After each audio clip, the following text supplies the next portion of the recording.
Every once in a while, I meet a person who exemplifies what successful reinvention looks like. An otherwise ordinary person who's been dealt more than their fair share of bad cards along the way, but yet somehow is able to come back, turn things around, and produce an extraordinary winning hand. I never get tired of those stories, and I never want to stop learning from people just like you and me who somehow change life lemons into game-changing, award-winning lemonade, especially when the circumstances involve incredibly painful subjects like suicide.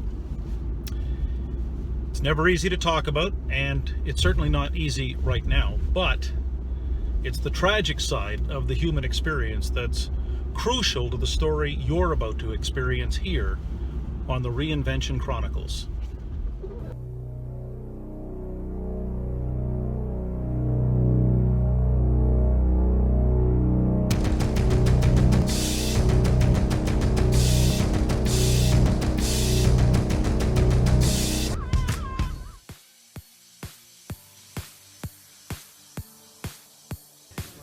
Gair Latimer is one of Canada's top professional speakers. In fact, she is the president of the Canadian Association of Professional Speakers, the author of 2 books, What's Your Story? You Decide, and Wake Up to Your Habits. And Gair, here on the Reinvention Chronicles, we always find it fascinating to capture prominent people, dynamic people like yourself who have actually been there, done that, and lived their own story of great personal reinvention, both personally and professionally, but I think your story is one that only you can tell.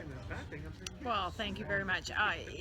Yeah, that would be true. And I think, so my story, when I think about reinvention and what that means to me, it's interesting when when you first mention it, where I go to are a couple of parts of my life that are tragic. So it seems maybe not necessarily a direct line, but for me, reinvention came from some tragedy in my life. So a couple of keys. My father died of a massive coronary when he was only 45 years old. I was a teenager just out of high school, and that was a moment where I felt a transformation inside. I don't think I knew at that age what it was, but I became very motivated and inspired to make a change in the world because of the loss of my father. He died from stress at work, and I just up to that point, honestly, I don't know where I would have gone. Honestly, I don't. I'd registered for college. I was going to take lab technology, which still to this day amuses me since body fluids make me gag, but I completely transformed in that moment. I decided that I could do something about that tragedy, and so I set off for business school and studied human resources, ready to change the world, like lots of us when we go to university, and then after university, I met a beautiful man, and we fell in love, and we got married, and 8 months into our marriage, he died by suicide. And so when you say reinvention, Gair, I think of that experience as well, because that, although I was already on a path of wanting to make a difference in the world around people's wellness, and happiness at work, that took me to a whole other place.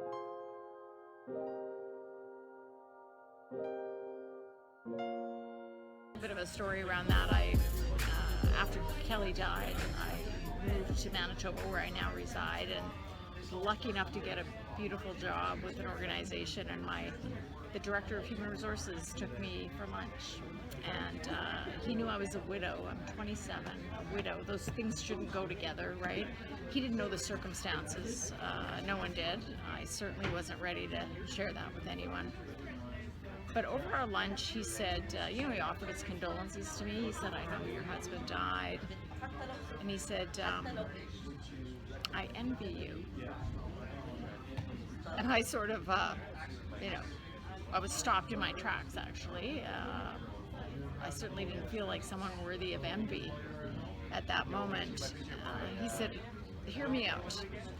I envy you, Derry, because at this age, this young age, this horrible thing happened. But you have an opportunity to look at your life and why you're here and what you can do in this world. And again, in that moment, I gotta admit, I wasn't sure I heard exactly what he said. But it wasn't too long after that I thought about what he said, and I thought, he's exactly right. I think often reinvention comes when there's a huge obstacle that we've faced. It might be a trauma, but it could just, it could be an obstacle,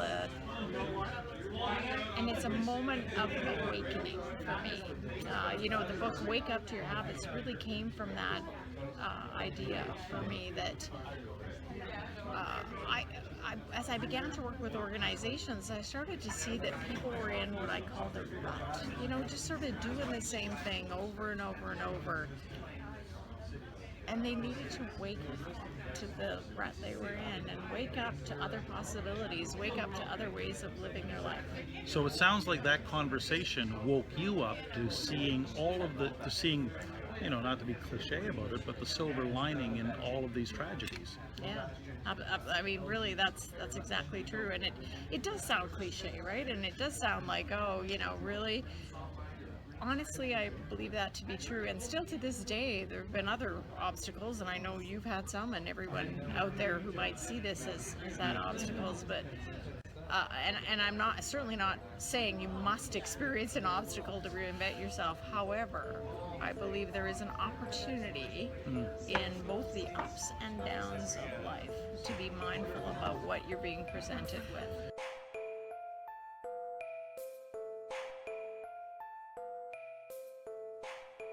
I know why I do what I do. I get to help people have a life at work. I study things like happiness and positivity and resilience. It's great. Somebody once called me nauseatingly optimistic, and I thought it was a compliment. One of the things I find fascinating about your work, Derry, and I think we are sort of mining some of the same philosophical territory in the sense that nothing really changes until the story changes. And you've done a lot of work with the internal narrative, the mental chatter. So tell us about that from your position, working all over the country with different individuals and organizations. Your thoughts on the power of story, especially the internal narrative, as it relates to the process of reinventing. Well, I really think it's everything. We're all telling ourselves a story every day, every moment of every day, about ourselves, about other people, about what's possible in our lives. And what I find interesting is that it's often not even in our awareness what that story is. It's there, it's always rotating. It, in fact, influences everything in our lives. We don't really know what the story is. So to wake up to the story, to wake up to what that is that I might have been given by someone in my life, maybe someone from my church or my family or, an educator, but to wake up to it and then decide whether or not it's a story you want to keep. Because it's just a story. It's not the truth. It's not reality. It's just a story. So what I often say to audiences, and I believe to my very soul, is we can all decide the story we want for our lives, for a moment, but also for our lives in general. Now, not many people would have ever done this, but you actually did. You decided to A, change the story, but B, tell it in front of a TEDx audience. And just, if you could, in the few minutes we have left, share your thoughts on that TEDx experience, because it not only impacted many people, but it was also, I think, transformational in some respects for you. Yeah, it certainly was. It was for many reasons. TED, as you know, is a time-constrained process, so my talk was 14 minutes and 39 seconds exactly. I had committed to a 15-minute talk, so I came in under the time. So there's a challenge of the time to deliver a message with meaning. And as you know, TED's brand is ideas worth sharing.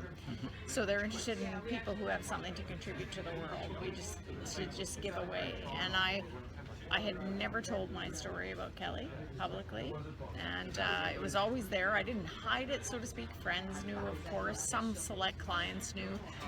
It just wasn't what I wore as a banner, and I knew I had seen many people, and there was one in particular I mentioned from the main stage who was suffering so horribly. I thought, there are other people out there who are suffering, and I wanted to be a model of I've had suffering too, and here's what I've done, and here's what I think is possible for all of us.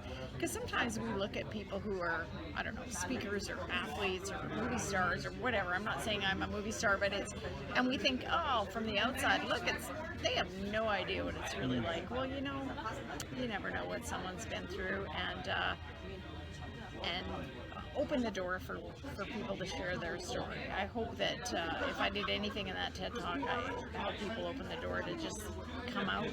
You know, I call it my coming out of the closet experience. Just come out and tell it. And you know what? It's not so scary. And in fact, people embrace you more than they reject you when you come out. In other words, if you can tell it, you can own it. I love that. Yes, Gair, exactly. Absolutely. What's your story? You decide. One of the two books that Derry Latimer has published, as well as Wake Up to Your Habits, and both are highly recommended here, and we thank you for being part of this here on the Reinvention Chronicles. Thank you, Gair. Appreciate it. The question probably at this conference is, how do you do your hair? Well, that's a very important question. It's, as you can imagine, it's a lot of hair product that's involved, but it's actually something that... We're in a little pan around your hair. Okay, so it doesn't take as long as it looks like it takes, because I've been doing it a long time. So I do it every day, so it's pretty easy for me. So how does your hair help you with your brand? Because you have a strong brand. Thank you.